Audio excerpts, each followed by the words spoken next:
He gave the shivering stranger his coat, not knowing she was a billionaire who would follow him home and change his life forever.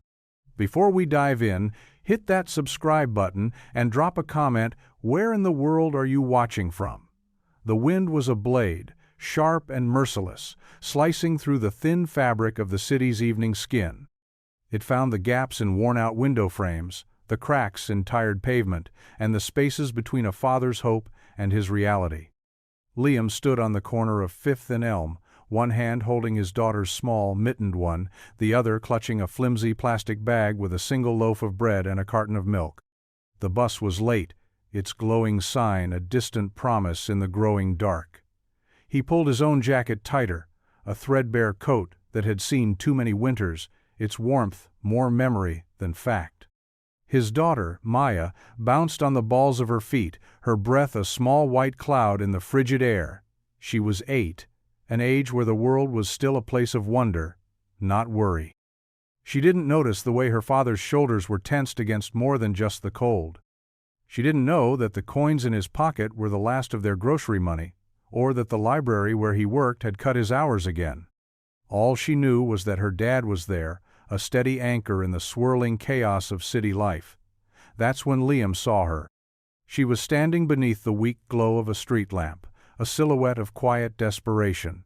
She wore a dress the color of midnight, elegant and impossibly thin for a night like this. It clung to her frame as she shivered, her arms wrapped around herself in a futile attempt to fend off the biting wind. Her shoes were delicate, the kind made for ballrooms, not for cracked, icy sidewalks. She looked lost. A porcelain doll dropped in a world of concrete and steel. People walked past her, heads down, collars up, each person locked in their own private struggle against the cold. But Liam couldn't look away. He saw the tremor in her hands, the way she pressed her lips together to keep her teeth from chattering. He saw vulnerability, stripped bare and shivering under a city that didn't care. Maya tugged on his hand. "Daddy, that lady is cold." Liam looked down at his daughter's wide, compassionate eyes, and then back at the woman. He didn't think. He didn't weigh the cost or consider the strangeness of it. He just acted. He let go of Maya's hand, walked over to the woman, and began to shrug off his own coat. The woman looked up, startled, her eyes wide and the color of a stormy sea. They were guarded, surprised, and for a fleeting moment, deeply, profoundly weary. "You're shivering," Liam said, his voice low and steady. "Here." He held the coat out to her. It wasn't much, the zipper was broken, and one pocket had a hole in it, but it was warm. It held the faint scent of old books and the lingering heat from his own body. She stared at the coat, then at him, her expression a mixture of disbelief and something he couldn't name. "I can't," she whispered, her voice a fragile thread against the wind. "You'll be cold." He just smiled, a small, tired gesture that didn't quite reach his eyes. "I'm tougher than I look. And my daughter is right, you're freezing." He draped the coat over her shoulders without waiting for another protest. The fabric, worn and soft, settled around her like a shield. For a moment, she just stood there, clutching the front of it, her shivering subsiding just slightly under its unexpected warmth. The bus rumbled up to the curb then, its doors hissing open. "That's us," Liam said, stepping back and taking Maya's hand again. He gave the woman a final nod. "Keep warm," and with that, he guided his daughter onto the bus, leaving the woman standing on the corner, wrapped in a stranger's kindness, the weight of it more substantial than the coat itself. As the bus pulled away, she watched them go, the man and his little girl disappearing into the city's indifferent night. She didn't know his name, but she knew she would never forget his face. Serafina stood on that street corner long after the bus had become a distant red speck in the river of traffic. The coat was heavy on her shoulders, not from its weight, but from the intention behind it. It was a simple, threadbare thing, smelling faintly of laundry soap and something warm and lived in, like old paper and quiet strength. It was the most real thing she had felt in months. She clutched the lapels, the worn fabric, a stark contrast to the silk of her dress, and felt a tremor run through her that had nothing to do with the cold. This wasn't supposed to happen. She had come to this city to be invisible, to disappear into the anonymity of the crowd. She had left behind a life of polished surfaces and hollow conversations, a world where every gesture was a transaction, every kindness a calculated investment. She was staying in a penthouse suite at the Empyrean, a place where the air was filtered and the silence was worth $1,000 a night. Down here, on this frozen street corner, a man with tired eyes and nothing to gain had given her the coat off his back. He hadn't asked for her name. He hadn't seen the six-figure watch hidden beneath the sleeve of her dress. He hadn't recognized her from the covers of financial magazines. He had just seen a person in need and acted. The sheer, unvarnished decency of it was like a foreign language she had forgotten how to speak. A black car, sleek and silent as a panther, pulled up to the curb. Her driver, a man paid to be discreet and unquestioning, stepped out and opened the rear door. "Miss Vancroft?" he asked, his voice neutral. She didn't move at first. She looked down the street in the direction the bus had gone. It was a foolish, impulsive thought, the kind her advisors and her father had spent years training out of her. But the warmth of the coat was a tangible thing, a tether to a world she had only ever observed from behind glass. She had to know. "Wait here," she said to the driver, her voice firmer than she felt. He nodded, his face impassive. She pulled the coat tighter, the worn wool a strange armor, and started walking. She didn't know where they lived, what their lives were like, or what she would even do if she found them. All she knew was that for the first time in a very long time, she felt a flicker of something other than emptiness. She felt curiosity. She followed the bus route on foot, her impractical heels clicking against the pavement, a stark counterpoint to the city's weary rhythm. The neighborhoods changed as she walked, the glittering facades of downtown giving way to brick buildings with fire escapes and storefronts with hand-painted signs. This was the city's heart, the part that beat with real lives and real struggles. She felt utterly out of place, a ghost in a borrowed coat, but she kept going, driven by an instinct she didn't understand. Finally, she saw them. They were getting off the bus 3 blocks ahead, the little girl's bright pink hat a beacon in the dim light. Serafina slowed, staying in the shadows of a closed newsstand, her heart pounding a nervous rhythm against her ribs. She watched as the man took his daughter's hand, and they crossed the street, disappearing into a modest, 5-story apartment building. The lobby light was a pale, weary yellow. Serafina stood across the street, the cold seeping back into her bones, and just watched the building. She didn't know what she was doing here, or what came next. All she knew was that a man named Liam she'd heard the little girl say his name on the bushel, shown her a kindness she thought no longer existed. And in a world that had given her everything, that small, selfless act felt like the only thing worth having. The apartment was small, but it was filled with a warmth that had nothing to do with the sputtering radiator in the corner. It was the warmth of lived-in love, of crayon drawings taped to the fridge, of a stack of library books on the coffee table, of the scent of cinnamon and something vaguely like rain-soaked wool from Liam's jacket, which now hung on a hook by the door. Liam watched as Maya, still buzzing with energy, recounted her day to a stuffed rabbit with one button eye. He made them both hot chocolate, using the last of the milk and a precious scoop of cocoa powder. He stirred the pot on the small stove, his thoughts drifting back to the woman at the bus stop. He wondered if she was warm, if she had gotten wherever she was going. It was a fleeting thought, an act of charity in a life that had little to spare. He had no room for mysteries, no time for anything that didn't involve keeping their small world afloat. His wife, Sarah, had been the dreamer. She had seen magic in the ordinary, poetry in the cracked city sidewalks. Since she was gone, Liam's world had become ruthlessly practical. It was about schedules, budgets, and making sure Maya never felt the true weight of their struggle. He brought the mugs to the small, wobbly kitchen table. Maya took hers with 2 hands, her face lighting up. "Daddy, why did you give that lady your coat?" she asked, her voice muffled by the rim of the mug. Liam sat down, rubbing his tired eyes. "Because she was cold, sweetheart, and we had a coat to give." "But you're cold now," she said, her brow furrowed with a child's simple, profound logic. He smiled, reaching across the table to smooth her hair. "It's a different kind of cold, and seeing someone else warm, that helps." Maya seemed to accept this, turning her attention back to her hot chocolate. But Liam felt the truth of his own words settle in his chest. It had helped. That brief moment of connection, of simple human decency, had been a small light in a long, dark day. He glanced at the coat hanging by the door. It was just a coat. But for a moment tonight, it had felt like more.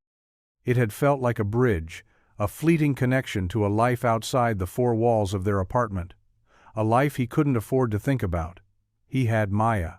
That had to be enough. The next day, Serafina found herself drawn back to the same neighborhood. She had returned to her hotel.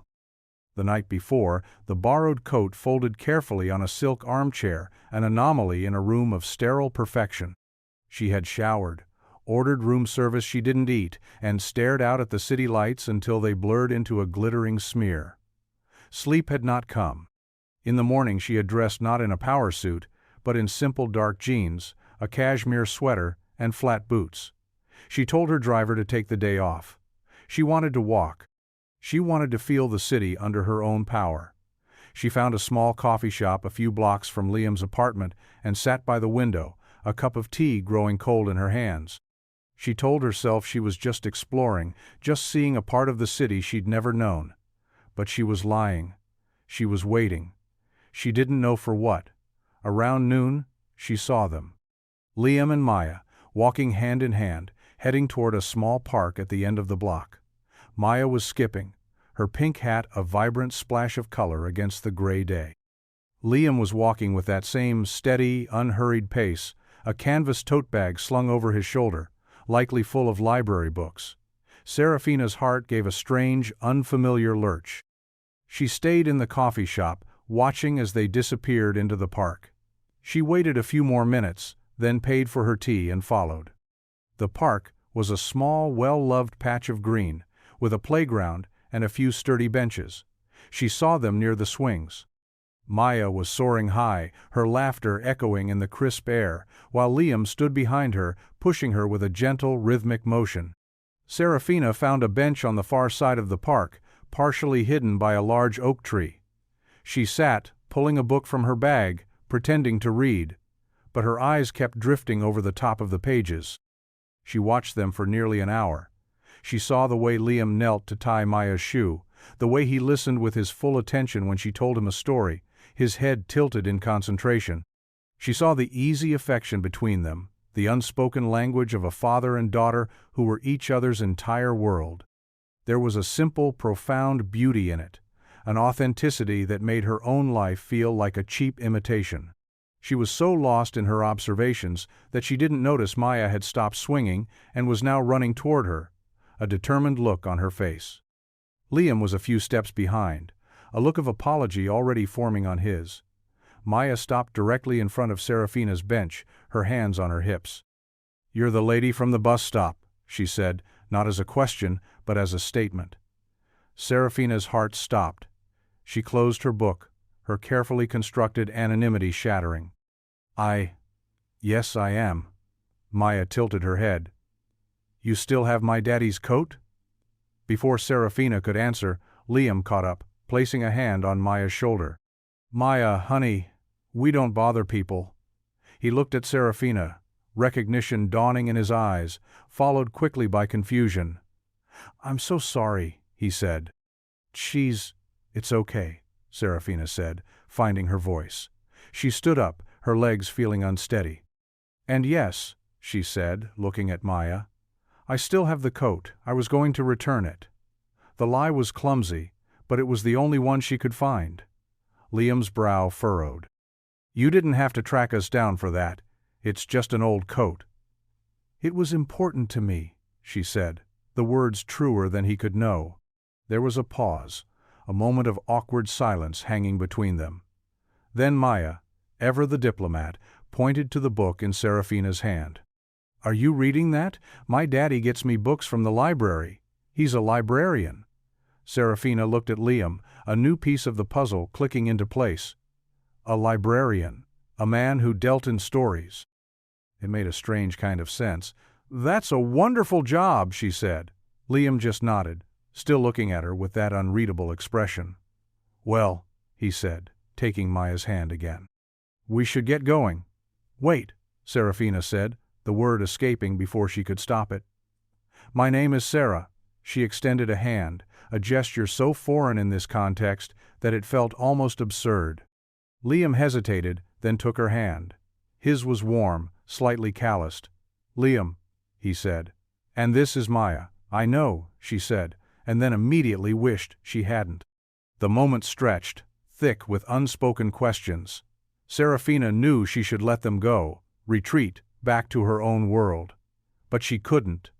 For the first time, she didn't want to. That evening, Liam couldn't shake the image of her from his mind. Sarah. She had stood in the park, looking both elegant and out of place, like a rare bird that had landed in a sparrow's nest. There was a quiet intensity in her eyes, a stillness that seemed at odds with the bustling city around them. He had taken Maya home, made dinner, and gone through the motions of their evening routine, but his thoughts kept circling back to the encounter. Why had she been there? How had she found them? He told himself it didn't matter. She was a stranger, a fleeting anomaly in their carefully structured lives. But Maya was full of questions. "Is Sarah our new friend, Daddy? Does she like to read? Does she have a favorite color?" Liam answered as best he could, but he had no real answers. He knew nothing about her, except that she had a kind of sadness in her eyes that he recognized. It was the sadness of being alone in a crowded room. Late that night, after Maya was asleep, he sat at the kitchen table, a stack of bills in front of him. The numbers were stark, unforgiving. The rent was due, the electric bill was past due, and his paycheck wasn't enough to cover both. He ran a hand over his face, the familiar weight of it all pressing down on him. His life was a series of careful calculations, of stretching every dollar until it screamed. There was no room for maybes, no space for a woman with mysterious, sad eyes. And yet, he thought of the coat. He had given it away without a second thought, a small act in a sea of bigger problems, but she had kept it. She had sought them out to return it. That meant something. It spoke of a character, a sense of honor that he hadn't expected. He stood up and walked to the window, looking out at the sleeping city. His world was small, bordered by responsibility and loss. Hers, he suspected, was vastly different. He had no right to be curious, no reason to let his thoughts linger on her. But as he stood there, watching the distant lights flicker, he couldn't help but wonder what kind of story she was living, and why a chapter of it had briefly, strangely, intersected with his. The next few days passed in a blur of routine. Liam went to work at the library, the quiet sanctuary of books, a welcome respite from the noise in his own head. He helped patrons find what they were looking for, stamped due dates with a steady hand, and tried not to think about a woman named Sarah. But she lingered at the edges of his thoughts, a persistent, unanswered question. On Saturday, a cold, gray afternoon, he took Maya to the library with him. It was his day off, but the library was warm, and it was free. Maya loved it there, the endless aisles of stories, a universe she could explore for hours. She was in the children's section, curled up in a beanbag chair with a picture book, when Liam saw her. Sarah was standing near the new fiction section, her fingers tracing the spines of the books. She was wearing a simple gray coat and a dark blue scarf, her hair pulled back in a loose knot. She looked less like a mystery today, and more like a person. She hadn't seen him yet. Liam hesitated. He could turn around, pretend he hadn't noticed her. It would be the safe thing to do, the logical thing. But then she looked up, and their eyes met across the quiet, dusty air of the library. A small, almost shy smile touched her lips. Liam found himself walking toward her, his heart beating a little faster than it should. "Fancy meeting you here," he said, his voice a low rumble in the library's hush. She laughed softly. "I was told it's a good place to find stories. Sometimes, he said. Sometimes it's just a good place to be warm. They stood in a comfortable silence for a moment, the scent of old paper and binding glue surrounding them. I wanted to apologize, she said finally. For the other day, in the park. I didn't mean to make you uncomfortable. Liam shook his head. You didn't, Maya. She's a force of nature, hard to contain. She's wonderful, Sarah said, her gaze drifting toward the children's section. She has your eyes. Liam wasn't sure how to respond to that. He wasn't used to compliments, especially not ones that personal. He changed the subject. Find anything good to read? She held up a book, a collection of poems by a poet he admired. I'm trying to, she said. It's been a while since I had time to just read. I know the feeling, he said. Another pause. This one felt different, less awkward, more intentional. Liam, she said, her voice softer now. I was wondering, if you're not busy, would you and Maya want to get a cup of hot chocolate? My treat. It was a simple invitation, but it felt like more. It felt like a door opening, a door he wasn't sure he was ready to walk through. He thought of the bills on his kitchen table, of the precarious balance of his life. He should say no. But then he looked at her, at the hopeful, hesitant look in her eyes, and he heard himself say, We'd like that. The hot chocolate shop was a small, cozy place, smelling of melted chocolate and steamed milk. Maya chattered happily, telling Sarah all about the book she was reading, her little hands wrapped around a mug topped with a mountain of whipped cream. Liam sat back, watching them, a silent observer. He was struck by how easily Sarah listened, how she asked Maya thoughtful questions and seemed genuinely interested in her answers. She wasn't just being polite, she was present. So, Sarah said, turning her attention to Liam after Maya had launched into a detailed description of a dragon's sleeping habits. A librarian. Is that what you always wanted to be? Liam smiled faintly. I wanted to be an architect. I liked the idea of building things that would last. What happened? She asked, her gaze gentle, not prying. Life happened, he said simply. Sarah, my wife, she got sick. The plans changed. After she was gone, the library. It was quiet. It was a place where stories had endings.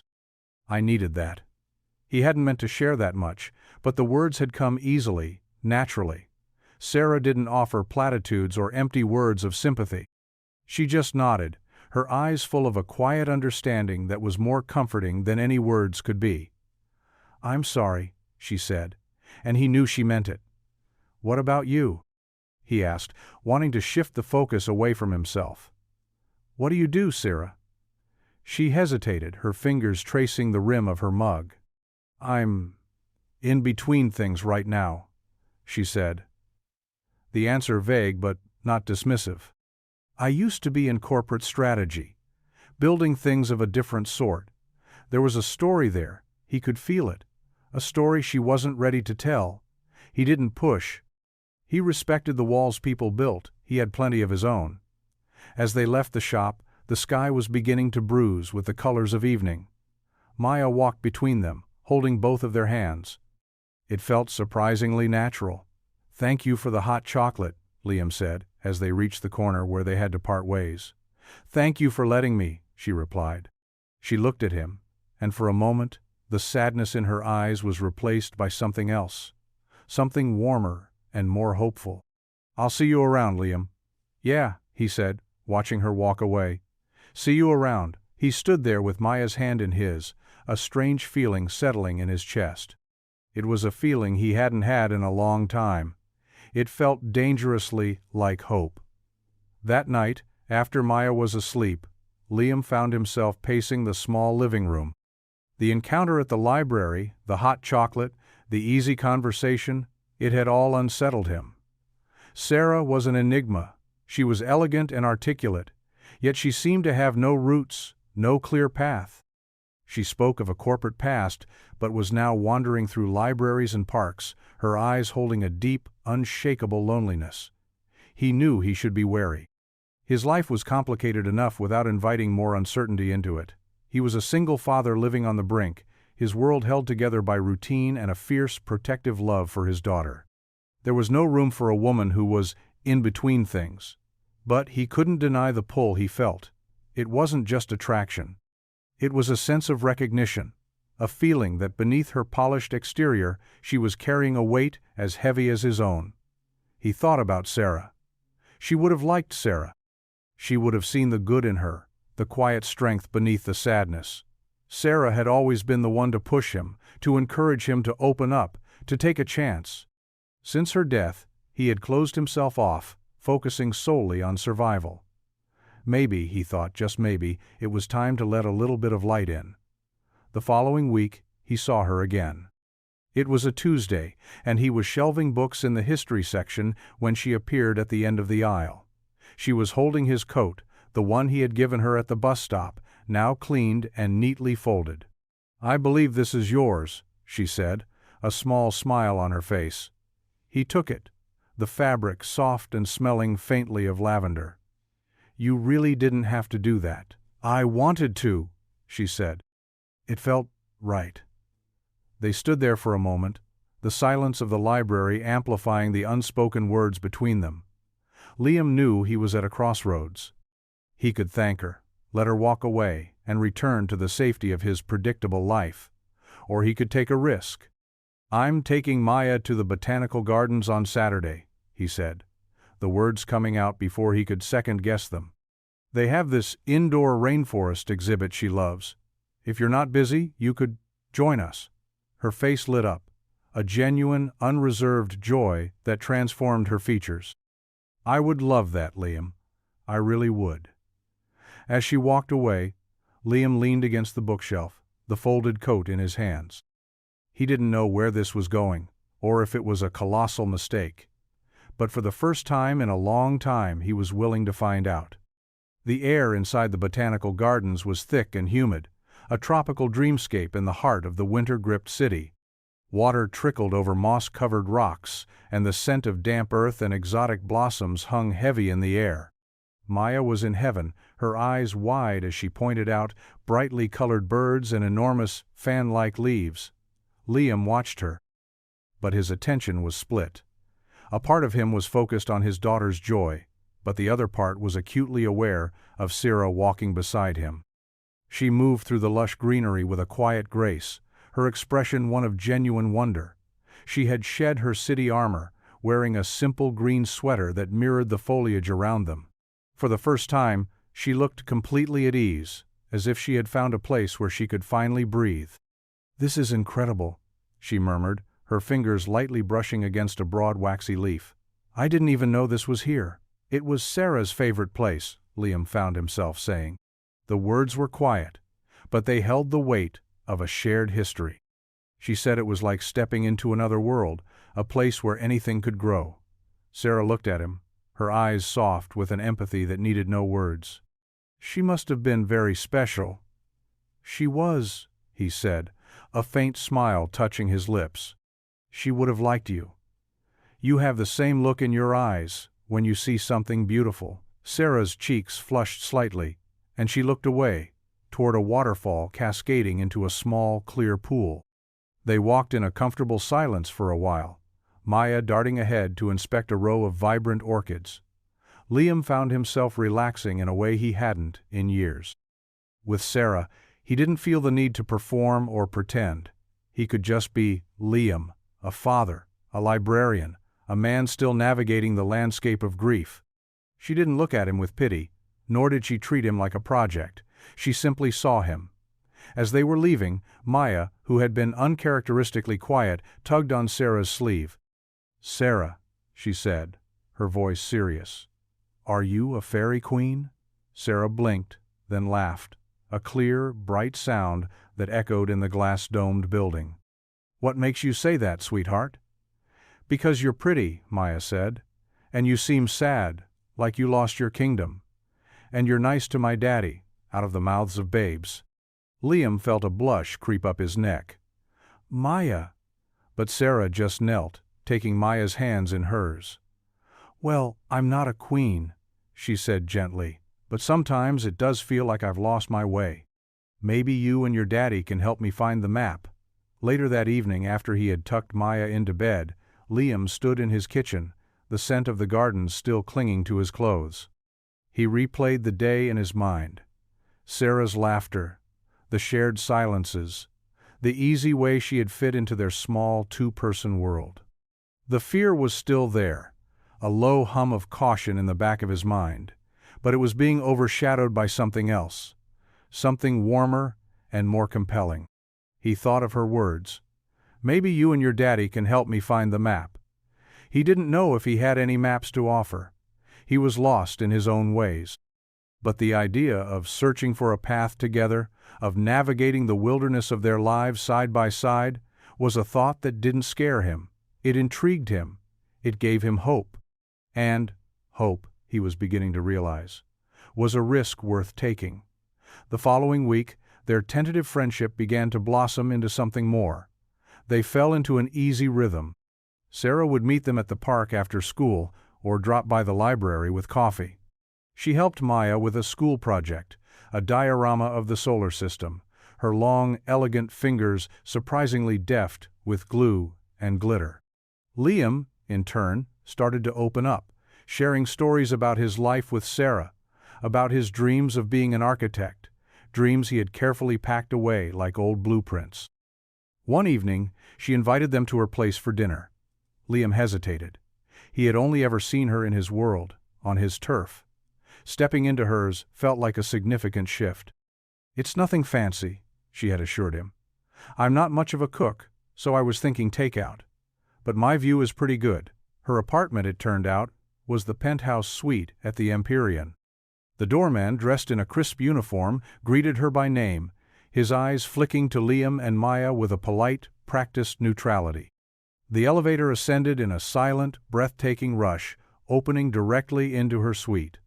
The space was vast and minimalist, with floor-to-ceiling windows that offered a jaw-dropping panorama of the city.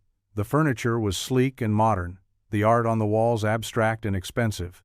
It was beautiful, sterile, and utterly impersonal. Liam felt a knot of insecurity tighten in his stomach. This was her world, a world of wealth and power he couldn't even begin to comprehend. Maya, however, was unfazed. She ran to the window, her small hands pressed against the glass. "Daddy, look! Our building is a tiny little speck." Sarah watched them, her expression unreadable. "I know it's a lot," she said quietly. "It's not really me. It's just a place to stay." They ate Chinese takeout from white cartons, sitting on a plush sofa that probably cost more than his car. The food was a grounding, familiar presence in the opulent surroundings. As they ate, Liam noticed the small things. There were no personal photos, no cluttered shelves, no signs of a life lived, only a life occupied. It was the loneliest space he had ever been in. After dinner, while Maya was engrossed in a cartoon on a television that seemed to materialize from a wall, Liam helped Sarah clear the cartons. They stood in the sleek stainless steel kitchen, the city lights twinkling below them like a fallen constellation. "This is a long way from the bus stop," he said, his voice quiet. Sarah leaned against the counter, her arms crossed. "Sometimes I feel like I'm still standing there," she confessed, shivering. "You don't have to," he said. She looked at him, her stormy eyes searching his. "You seem so grounded, Liam. You and Maya, you have this anchor. I've been adrift for a long time." He took a step closer, the space between them shrinking. "Maybe you just needed to find a safe harbor." He hadn't planned to say it, hadn't planned to do what he did next, but it felt like the most natural thing in the world. He reached out, his hand gently cupping her cheek.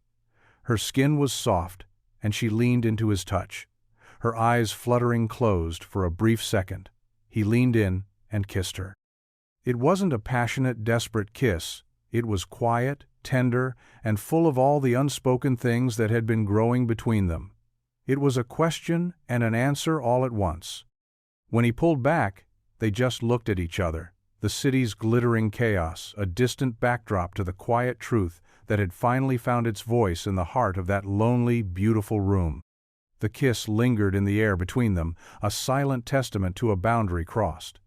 Serafina's heart was a frantic drum against her ribs, a wild, unfamiliar rhythm. Liam's hand was still on her cheek, his thumb gently stroking her skin, and his eyes, warm and steady, held a question she wasn't sure how to answer. She had spent years perfecting a fortress of composure, of cool, calculated distance.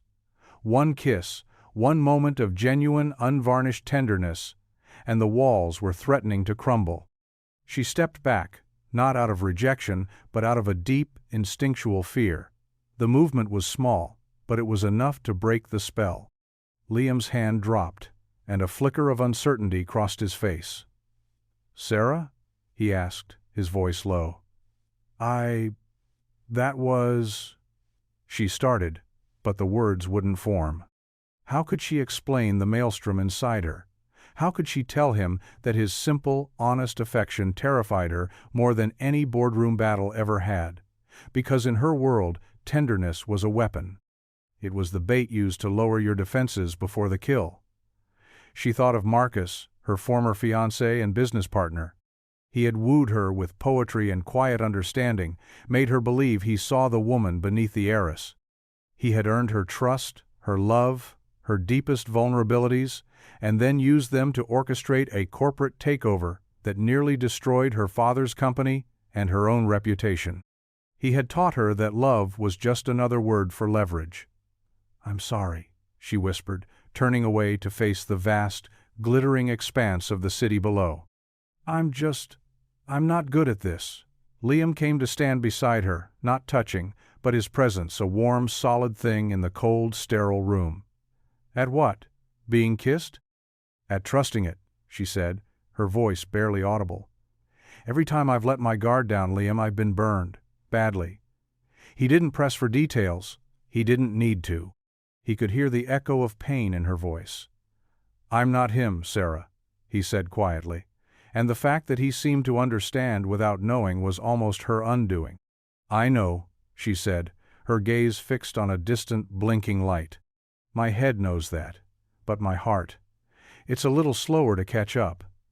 It's been in lockdown for a long time." He nodded, a slow, understanding gesture. He didn't try to fix it. He didn't offer empty promises. He just gave her space, a quiet, respectful distance that was more intimate than any touch. Maya's voice piped up from the other room. "Is the movie over?"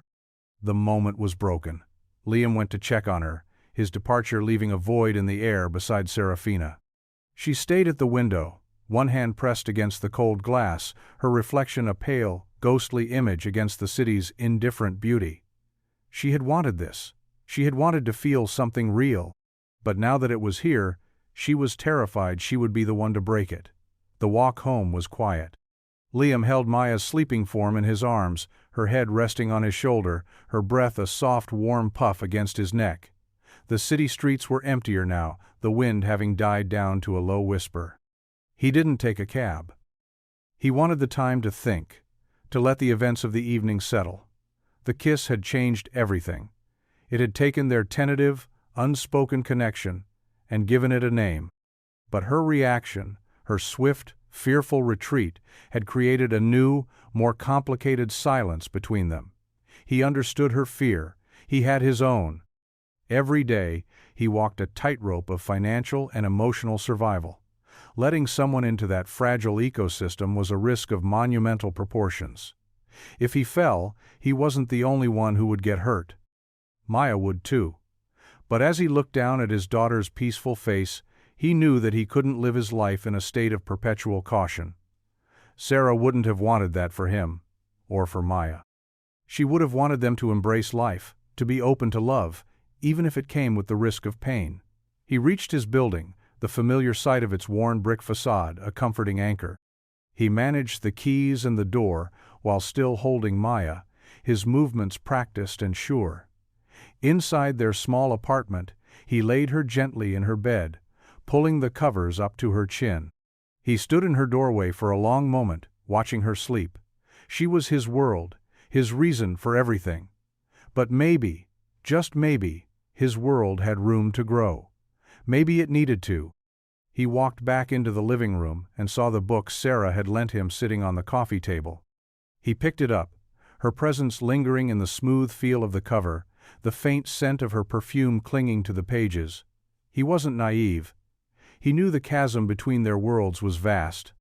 She lived in a penthouse, and he lived in a walk-up with a leaky faucet.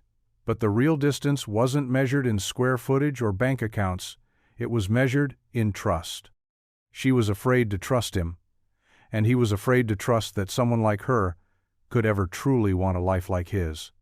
He sat down on his worn-out couch, the city's glow filtering through the window, and made a decision. He wasn't going to push her. He wasn't going to run. He was going to be patient. He was going to be the steady, grounded man she thought he was.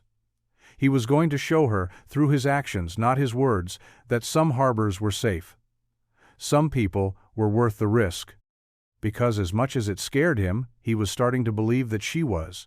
The headline hit the internet like a lightning strike. It was a slow Thursday at the library, the air thick with the smell of rain and old paper, when Liam's co-worker, a kindly older woman named Martha, cleared her throat and slid her tablet across the circulation desk. "Liam," she said, her voice laced with a gentle concern, "I think you need to see this." The article was from a notorious city gossip blog, its title splashy and cruel: Mystery Librarian or Cinderella's Latest Project. Billionaire heiress Serafina Vancroft's Secret Slumming. Beneath the headline was a grainy, long-lens photo of him and Sarah, taken outside the botanical gardens. They were smiling, caught in a moment of unguarded happiness. The article was a masterpiece of insinuation and veiled contempt. It detailed Serafina's recent withdrawal from public life, her family's corporate empire, and her reputation as an ice queen. It then painted Liam as her latest pet project, a charity case she was using to add a touch of blue-collar authenticity to her otherwise sterile existence. It mentioned his financial struggles, his job at the library, even Maya, referring to her as a conveniently adorable accessory. Liam felt the blood drain from his face. The words were a physical assault, twisting something pure and tentative into something ugly and transactional. He felt exposed, violated, his private life dissected and served up for public consumption. He thought of Maya. He thought of her school, her friends, the potential for this poison to seep into her world. A cold, hard anger, the likes of which he hadn't felt in years, settled in his gut. His phone started buzzing in his pocket, a text from his sister with a link to the article and a string of question marks. Then another, and another. The fortress he had so carefully built around his life had been breached. He looked up at Martha, who was watching him with worried eyes. "I have to go," he said, his voice strained. He didn't wait for a response. He walked out of the library, the bell above the door chiming mockingly, and stepped out into the rain. He walked without direction, the cold drops plastering his hair to his forehead, but he didn't feel it. All he felt was the icy burn of humiliation, and the fierce, protective rage of a father whose child had been threatened. He knew it wasn't Sarah's fault, not directly, but it was her world that had done this. It was her life, her fame, her baggage, that had followed her here and crashed into his with the force of a wrecking ball. He had let his guard down, had allowed himself to hope, and this was the price. He finally stopped in the middle of a deserted park, the same one where he had first seen her after the bus stop encounter. He stood there, the rain soaking through his jacket, and felt the chasm between them widen into an impassable gulf. He had been a fool to think they could ever bridge it. Serafina saw the article at the same time. Her publicist, a woman she hadn't spoken to in months, had sent it with a one-word message: disaster. Serafina stared at the screen, her hand trembling so hard she could barely hold her phone. The grainy photo of her and Liam, a moment of such simple, quiet joy, was now a weapon being used against them. The words of the article were a venomous cocktail of half-truths and cruel speculation, but it was the mention of Maya that made her feel physically ill. They had dragged an innocent child into this cesspool, used her as a prop in their vicious narrative, She felt a wave of nausea, followed by a surge of white-hot fury. This was why she had left. This was the ugliness she had tried to escape. The endless scrutiny, the way the media machine devoured anything human and spat it out as a commodity. She had been so careful, so desperate to keep her two worlds separate. But her past had a long reach, and it had found her. It had found him. Her first instinct was to call him, to explain, to apologize. But what could she say? "I'm sorry my life is a circus and you and your daughter just became the main attraction?" The words felt hollow, inadequate. She paced her suite like a caged animal, the opulent room suddenly feeling like a prison. The city lights, once a source of detached beauty, now seemed like a million mocking eyes. She had thought she could have this.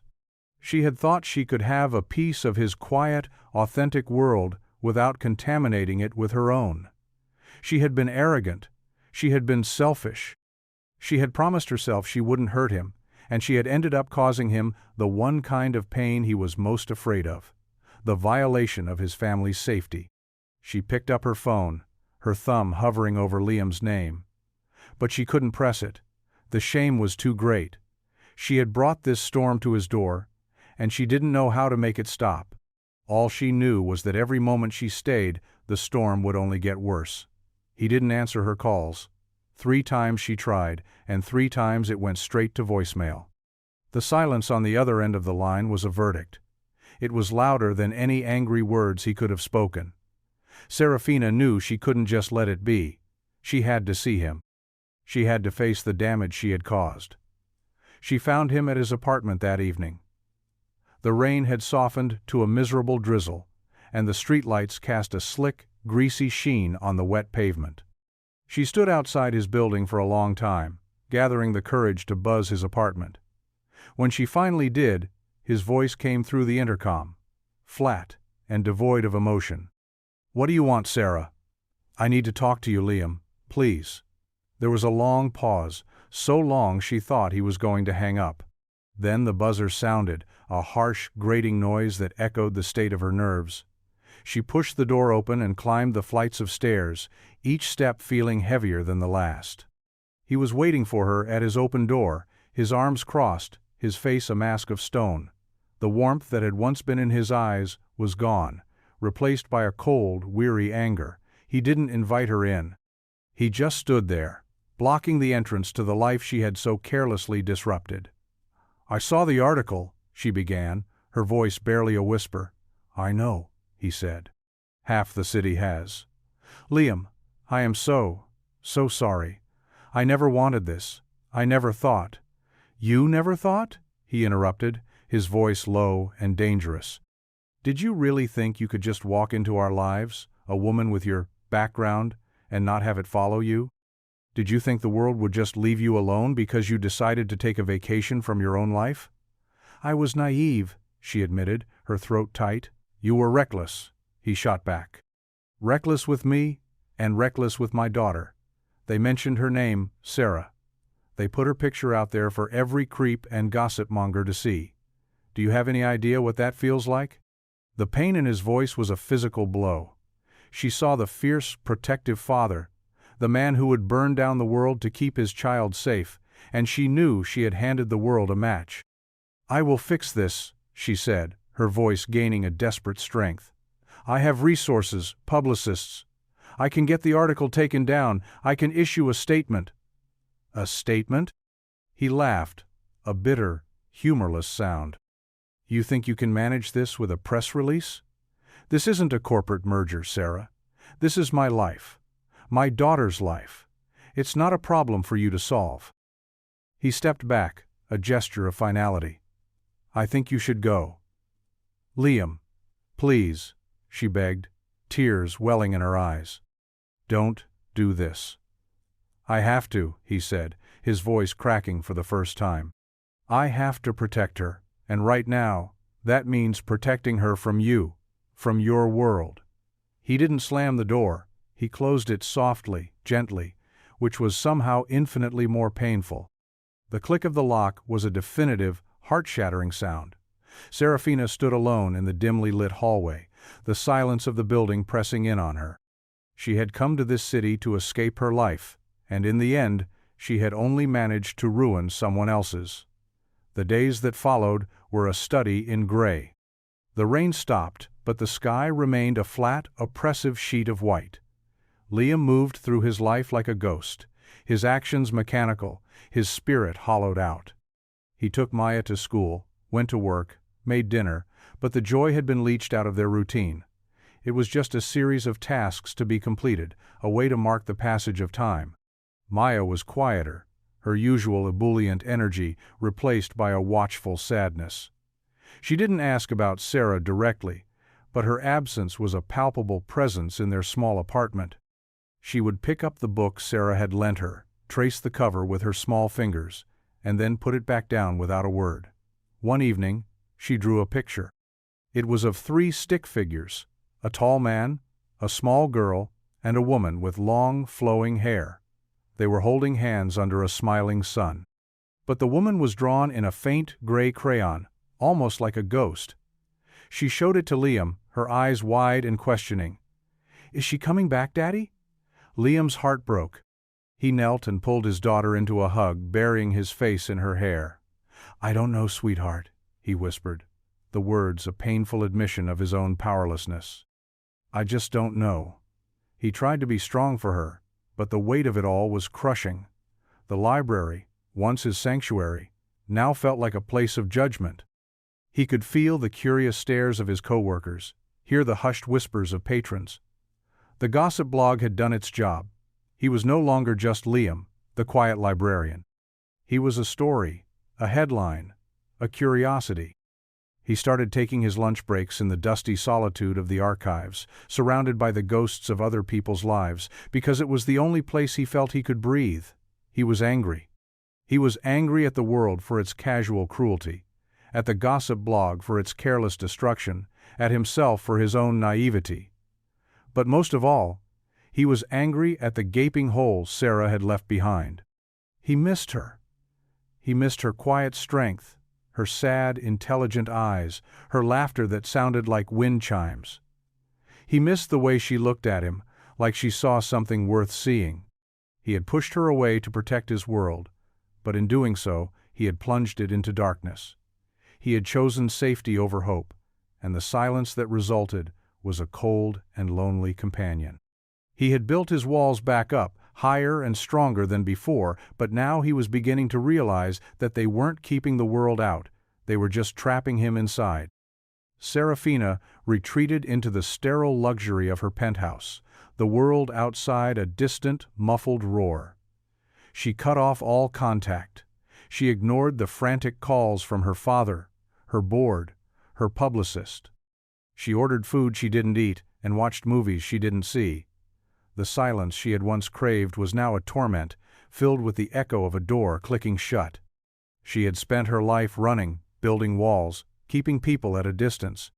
Liam and Maya had been the first people in years to breach her defenses, not with force, but with simple, uncomplicated kindness. And she had repaid them by bringing her chaotic, destructive world crashing down upon them. The guilt was a physical weight, a constant ache in her chest. She replayed their last conversation over and over in her mind, his words a painful litany. "You were reckless.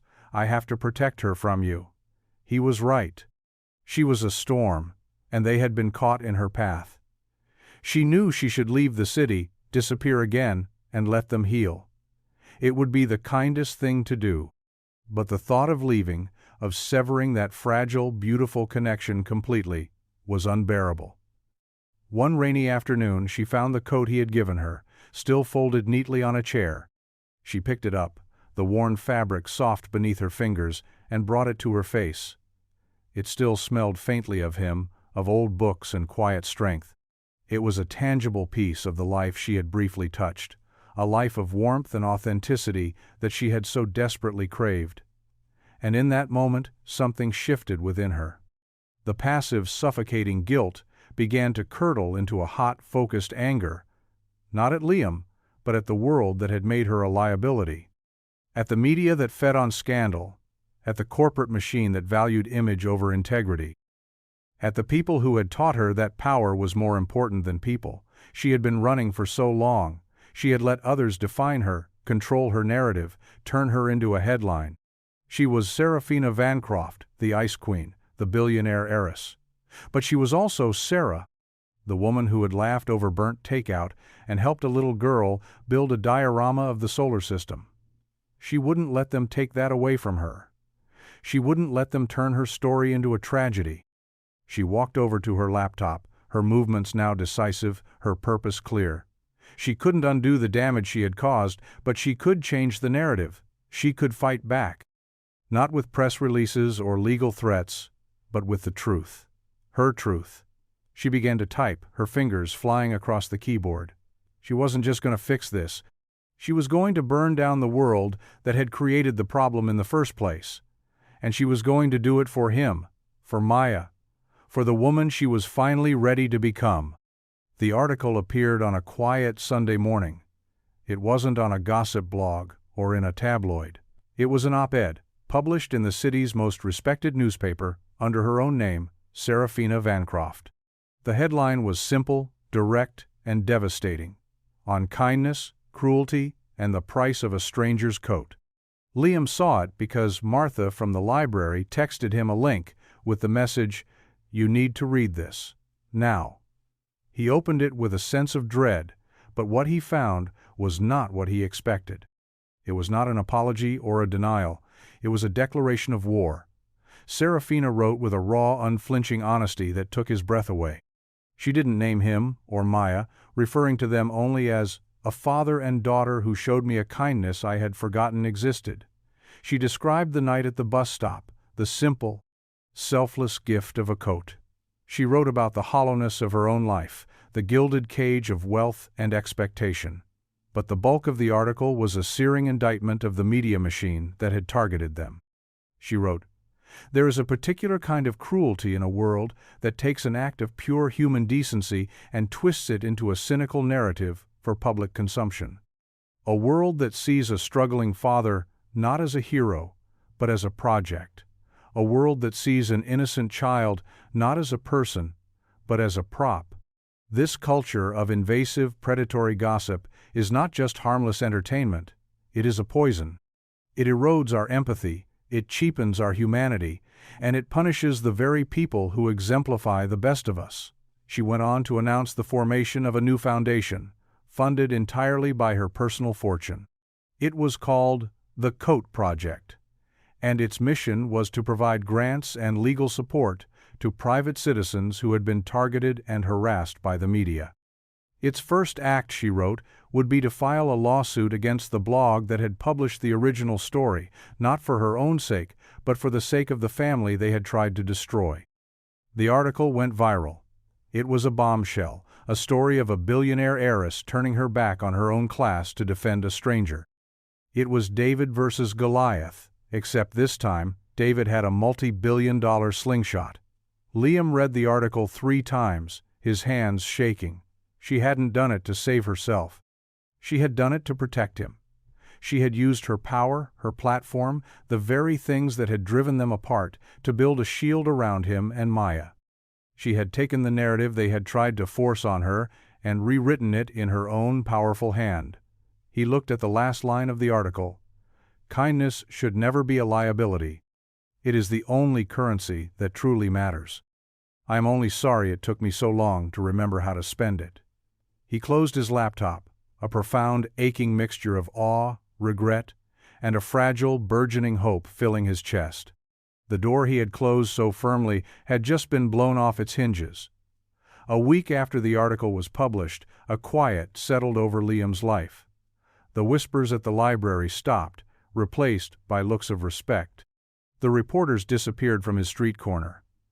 The world, it seemed, had moved on to its next shiny distraction. But the silence that remained was different. It wasn't empty. It was waiting. Liam knew he had to see her. The anger had dissipated, replaced by a deep, humbling understanding. He had judged her, had pushed her away, had assumed the worst about her world, without truly understanding the woman who was trying to escape it. He found her where he had first seen her, standing on the corner of Fifth and Elm. It was a chilly evening, but she wasn't shivering. She was wearing a simple dark coat, her hands in her pockets, her gaze fixed on the flow of traffic. She looked like she was waiting for a bus she knew would never come. He walked up to her, his heart pounding. She turned as he approached, her eyes widening slightly when she saw him. They just looked at each other for a long moment, the noise of the city fading into a distant hum. "I read your article," he said finally, his voice rough. "I figured you might," she said, a faint, sad smile on her lips. "It was brave, Sarah, what you did." "It was necessary," she said. "I couldn't let them win. I couldn't let them define you." Another silence stretched between them, thick with all the things they hadn't said. "I was wrong," Liam said, the admission costing him a piece of his pride, but freeing him in a way he hadn't expected. "I pushed you away. I was scared, and I blamed you for it." "You had every right to be scared, Liam." "Maybe," he said. "But I shouldn't have closed the door. I shouldn't have assumed you would leave. I should have trusted you." He took a step closer. "Maya misses you. She asks about you every day." A tear traced a path down Serafina's cheek, and she wiped it away quickly. "I miss her too. I miss both of you. So come back," he said, his voice a low, earnest plea. "Not to the penthouse, not to the fancy dinners, just back to us, to the park, to the library, to burnt takeout on a wobbly table." He reached out and took her hand. It was cold, but he held it firmly, warming it with his own. "My world is small and complicated," he said. "And yours is big and complicated, but maybe we can find a space in between that's just ours." She looked at him, her stormy eyes searching his, and for the first time the sadness was gone, replaced by a radiant, trembling hope. "I'd like that, Liam," she whispered. "I'd like that very much." He smiled, a real, genuine smile that reached his eyes and lit up his whole face. He squeezed her hand, and together they turned and walked away from the bus stop, not knowing exactly where they were going, but knowing, for the first time, that they were finally heading in the same direction. The spring that followed was a season of tentative, beautiful growth. It wasn't a fairy tale. It was something quieter, more real, and infinitely more precious. Serafina didn't move into Liam's apartment, nor did he move into her world of sterile luxury. They built a new world, one that existed in the spaces between. They met in the middle. They took walks in the park, their hands intertwined. They spent long, lazy Saturdays at the library, reading side by side in a comfortable silence. They cooked together in Liam's small kitchen, laughing as they inevitably burned the garlic bread. Sarah, true to her word, poured her energy and resources into the coat project. She became a fierce, articulate advocate for privacy rights, using her platform to fight the very machine that had tried to consume her. She was still Serafina Vancroft to the world, but to Liam and Maya, she was just Sarah. Liam, in turn, began to let go of his fear. He saw the way Sarah's face lit up when Maya showed her a new drawing, the way she listened to his stories with an unwavering attention, the way she celebrated his small victories as if they were her own. He started to believe that this was real, that it could last. He even dug out his old architecture sketches, spreading them out on the kitchen table one evening. Sarah had looked at them with a reverence that stunned him. "You should be building these, Liam," she had said, her fingers tracing the lines of a beautiful, innovative community center. "You have a gift." He had just shaken his head, but a seed had been planted. A dormant dream had begun to stir. One sunny afternoon, they were all at the playground. Maya was on the swings, pushing herself higher and higher, her laughter a joyful melody. Liam and Sarah sat on a nearby bench, watching her. "You know," Liam said, turning to Sarah, "I've been thinking about those blueprints." Sarah smiled. "Oh, yeah?" "Yeah," he said, a new confidence in his voice. "I'm going to go back to school, finish my degree. It'll be hard, and it'll take time, but I want to build things again." Sarah's eyes shone with pride. She reached out and took his hand. "I know you will," she said, "and I'll be right here." Maya ran over to them then, her cheeks flushed, her eyes bright. She threw her arms around both of their necks, her small body a warm, vibrant link between them. "I love you guys," she said, her voice full of a child's simple, profound truth. Liam and Sarah looked at each other over the top of Maya's head, their smiles mirroring each other. The world was still complicated, their lives were still messy. But in that moment, sitting on a park bench under the warm spring sun, they had everything that mattered. They had each other. They had a family. They had a future they would build together, one blueprint, one day, one act of kindness at a time.